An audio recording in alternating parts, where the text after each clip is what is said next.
Hi there everyone, so Chef Groom back with you. It was really lovely seeing you on that Zoom call just a minute ago and having a chat with you. So I hope more of you are going to be watching these videos throughout the day and thinking about the healthy lunches that you could possibly have. So the next thing I'm going to show you is how to make hummus. Now hummus is something that is really, really good for you and it is just super delicious. And this is one of my favourite recipes that I do with it. So it's a sun-dried tomato hummus. And I think this is really, really cheap. And actually, I think it's probably cheaper than buying shop-bought hummus. But equally, as you know, I am like the plastic-free champion for the school, and it's something I personally believe in my personal life, that single-use plastic is awful, and it's really hard to recycle and use again. So that's why, like in my previous video, the thing that we made the couscous in, that's old takeaway things. So we never ever throw them away. We just use them for like freezing meals or anything like that. So with the hummus, there's two basic ingredients you need for it. It's a can of chickpeas. Got these from Morrison's in Penzance. I think there's about 40 pence or something for the tin, something like that. And some sun-dried tomatoes, which I got from Lidl's yesterday. I think these were 89 pence, 85 pence. But I'm not going to use the whole jar. I'm only going to use a little bit of it. Now, some people think olive oil isn't very healthy for you. It is in small moderations. Again, so thinking about those 5 places that people live to over 100 and the research they're doing, olive oil, carbs, things like that, they're not bad for you at all. And actually for longevity of life, that's what we need in our systems. So I'm only going to use a really small amount of that. So to open the chickpeas. Now, chickpeas come in something called aquafiber, which actually, if you save that, is really, really good to make vegan chocolate mousse. Just a thing there that I love doing. I didn't get a sieve. Forgot to get that ready, sorry. So get a sieve, open the can. Now, if I move the camera, you can see that juice is like, that's the aquafiber. So all you need to do is just pour it into the sieve so the can is empty, and then you have that. Now, something you should do with it is just rinse it off. The aquafiber is not bad for you, so if you don't rinse it off, it doesn't matter at all. But I just like to, so that I know exactly what's going in everything. So it just gets, and then just let it dry off. And then all we need to do with this is open it and get a spoon. I'm going to move the position of the camera again so that you can see everything as it's happening on top. Okay, so the first thing we need to do, ready for our hummus, is garlic. Garlic's a really key ingredient and it's something that I love. It's amazingly good for you. It's a bit stinky, but if you have too much of it on your raw, on your breath, but it is beautiful. So it does come in this layer of skin like an onion. The easiest way to get that off is just top and tail it, so cut the top and the bottom off, and then just drag it through, and that should pull the majority of this skin stuff that you don't want on, and then you can easily just get the knife under it, slowly get it off. So there it is. Now you can cut this in a couple of ways because it's going to blend, so you can either just like chop it down, make it really small. Be careful though, this is obviously a very large knife, but then I'm an adult, I know how to use them.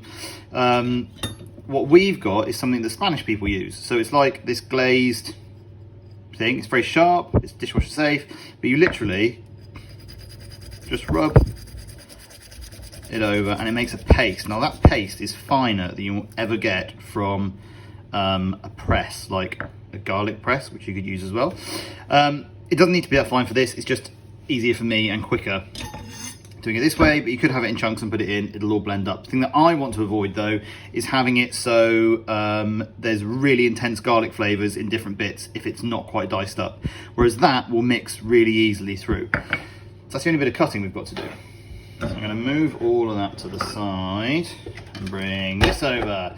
Now this is a blender or a food processor that you probably have in your house. Everyone has these. People don't use them very often necessarily. Let's move that down there so I can still do some stuff here.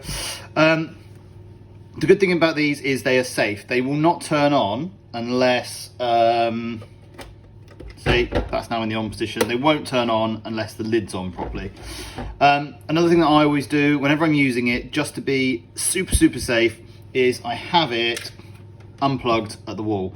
So I just find that easier, and I know for sure, even if for some reason this fails and it comes on, my hands and my fingers are very safe. I quite like having 10, as you can see, so I don't want to lose them. So that is my safety thing to you. Keep it unplugged and off until you're ready to use it and everything is in the right place. Okay, so what we're going to do, we have our chickpeas, which are still in the sieve. We're going to pour them in there like that. They're in. Now you want some sun-dried tomatoes. So I've got myself a spoon, my sun-dried tomatoes from Lidl's. Then just pop them in.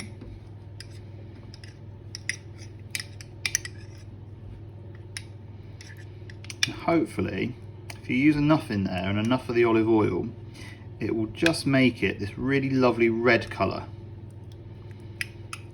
Just going to get this last couple out, and you can see we're not quite even half the tin yet, but half the jar yet, and actually that's probably enough tomatoes to get us going with. I'm going to pour some more of the olive oil in so that the sun-dried tomatoes in the jar are still covered, which they are, because that keeps them nice and fresh. That's why they come in that lovely oil. Then we normally have a brush for this, so I sweep it off, but I can't find that at the minute, and I forgot to try and get it before I did this video. So that all comes off. Last thing you need, the key ingredient to food, is salt. Salt brings out the flavour. It's the chemical that's most in the planet. It's in our oceans. It's everywhere. So not too much, just a little bit. Then got some pepper. We've got one of those electric grinders, but you might not, that's fine. So what I'm going to do is I'm going to turn this on. It's going to get very loud. What we'll find is it'll blend up, it'll become quite thick. So we just need to add some water or olive oil to it, either or. And normally there's something that goes on there, but I haven't got that. Again, I forgot to try and find it. I didn't realise it wasn't there before I started the video, to be honest. So what I'm going to do, my tea towel on my shoulder, I'm going to put on the top.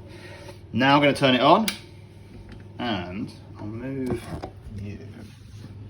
And then this will get loud now.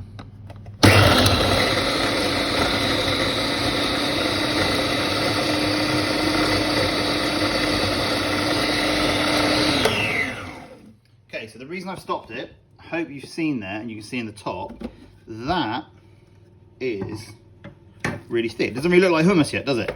It's because there's not enough moisture in there. So we can either add olive oil or you can add some water. So I have some olive oil, which is just regular olive oil we have at the house. So we'll pop a bit of that in there. Don't do too much though, because you don't want it to get too runny. Back on, that over.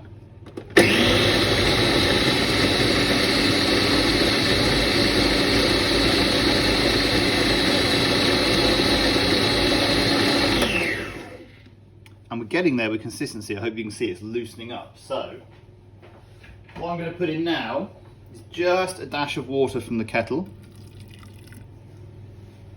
which is hot as you can see, and put it on again.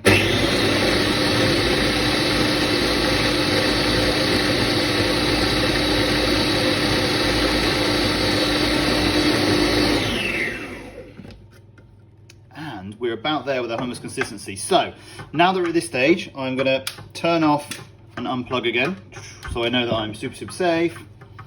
And I have a little try to give it a stir up.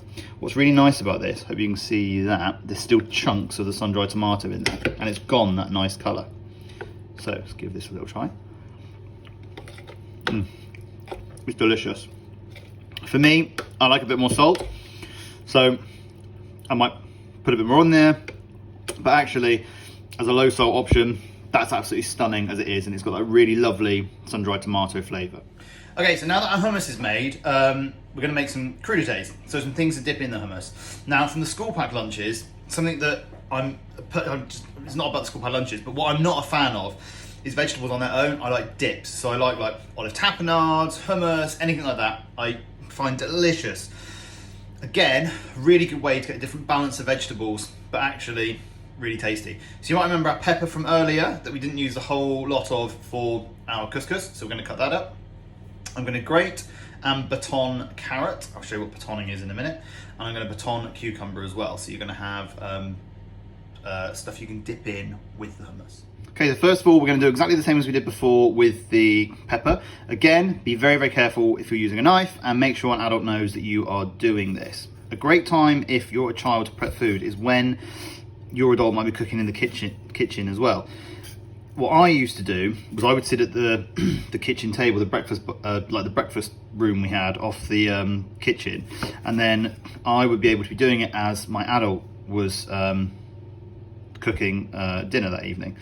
So with crudités, I would keep them long because you want to be able to get something to hold, dip it in, eat it, and then if you want to, you can double dip it. So again, nice and thin. So I've got quarters out of that again, out of that quarter, and there we go. So those crudités are all absolutely fine. Now batons, which is what I spoke about a moment ago. So if you leave a couple of inches, cut that. You're not going to use the rest, that's going to go back in the fridge. So you have this big block. You can now be very careful, because obviously that's round, so hold it nice and firm. Cut it into thirds, or rough thirds, and then cut it into thirds again, and then you have these beautiful little sticks that you can obviously dip in and do exactly the same. Now with the carrot, now we obviously don't want the outside. If you were going to roast carrots, I would say definitely keep the outside.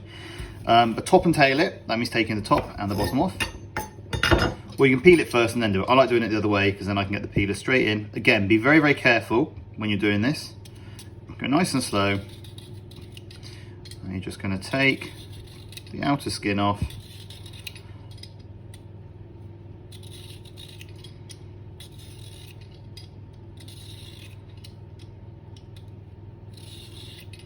There you go, and we've done all the way around. And you're just going to baton it. So again, hold from either side, straight down,